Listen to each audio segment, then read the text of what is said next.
Welcome to DCIV Sports. You only talk once with your boy, Drew Chambers. Here we go. I'm not saying, I'm just saying. Here we go. I'm not saying, I'm just saying. The journey starts now. Howdy, it's your boy DCIV, Drew Chambers IV, and today I have a story about a prince. You see, this prince, he grew up in the royal palace, and he loved everything about it, but there was just something that was missing, and so he wanted to see what regular life was like. He grew up just thinking about this and wondering about this, and he got to be about 12 years old, 13 years old, and he said, I really want to see what this is like. So every night when his parents were asleep, he would get up and sneak out of the palace, and he would just go out for the night, and he would stay out until about midday the next day, and he would just walk around and just see how life was lived out. Now every night, as soon as he left the palace, he would go out and he would try to find people that were well known in society to be pretty wealthy, pretty rich, and he would disguise himself and he would go there and seek shelter, seek a place to stay, just to see how they lived. But he went to all of their places and none of them would accept him. None of them took him in. They just said that they couldn't, they didn't have enough space, they didn't have enough room, that they were too busy, and that they just didn't know what kind of person he was. And so they just left him with no place to stay. So he had to sleep on the streets, sleep with the homeless people. And in the morning when he woke up, he would go out and he would try to find somewhere to get breakfast. And so he went to a few different shops and just told them that he didn't have any money, that he just needed something to eat for the morning, and everything would be fine. He went to store after store asking for even just leftovers that they had or things that they were going to throw away, but they didn't give him anything. They said, no, I'm sorry, we can't do this because we have strict rules and we just can't give out our food. But yet when he would be when he slept with the homeless at night and they would get up, and he just knew he was going to be able to give them food. And so he told them, when I come back, I'll share what I have with you. But he came back with nothing.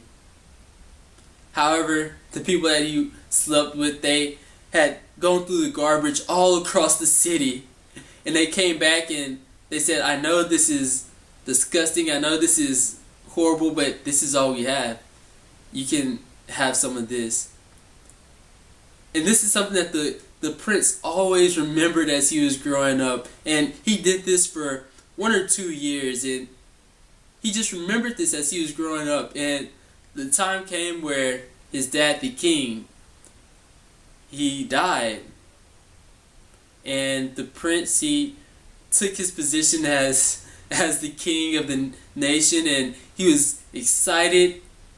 And the first thing he did, he brought in the wealthy people that had denied him housing, and he said, do you remember a few years back when a little kid came to you and asked him for a place to stay?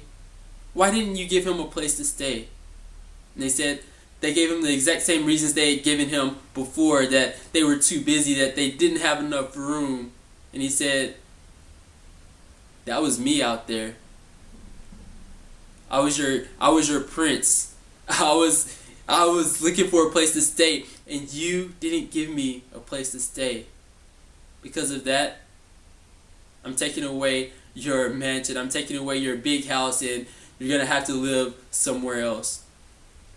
Next, he brought in the store owners, and he said, do you remember that kid that came in and all he wanted was just the leftovers that you had in your store? Why didn't you give him those leftovers? And they gave him the same exact reason also. They said, because we just couldn't. The rules strictly forbid us from doing that. We would get fired from our jobs and we wouldn't have a store anymore because we did something like that.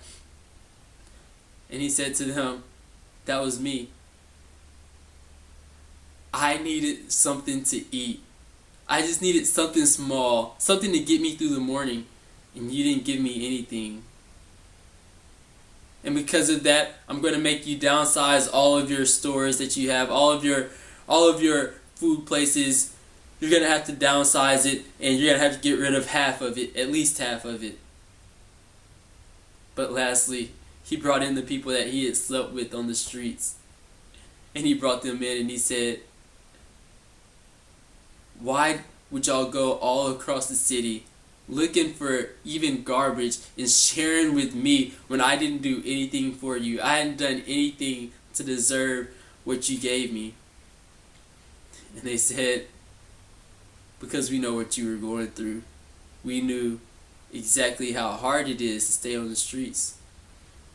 And he said, that was me. And because of that, I'm going to take these huge houses that the wealthy people had. I'm going to give those to you. You're free to live there now. Half of the business that I took from the store owners, I'm going to give that to you. So now you can always have food to eat. And this is exactly how Jesus did. This is exactly what Jesus does to us even today. The Bible tells us that Jesus will say, when I was hungry, you fed me. When I was thirsty, you gave me drink. And then people will ask, when did we give you food? When did we give you something to drink? And he will say, because whatever you did to the least of these, you have done to me. And on the contrary, with the people that don't give the food, with the people that kept everything to themselves, even though someone else needed it, he said, when I was hungry, you did not give me food. When I was thirsty, you didn't give me something to drink. And they'll say, but when I didn't see you. And he said, whatever you do to the least of these, you have done to me. You see, Jesus is our King. He's our ruler. And he came down to serve us. Just think about that. Our King came down to serve us. And if our King came down to serve us, isn't the least that we can do is serve him back? Like he says, like the Bible says, the least you have done to these, you have done to me. And that's what Jesus says. And if you think about your neighbor, if you think about the person that's walking down the street that you don't know, if you think about the people you pass by in class, if you think about the people on your job, if you think of them as if they were Jesus, as if they were your King, Mr. and Mrs. Christian, how would you serve them then? I'm not saying. I'm just saying. Your boy, Drew Chambers. Here we go. I'm not saying. I'm just saying. Here we go. I'm not saying. I'm just saying.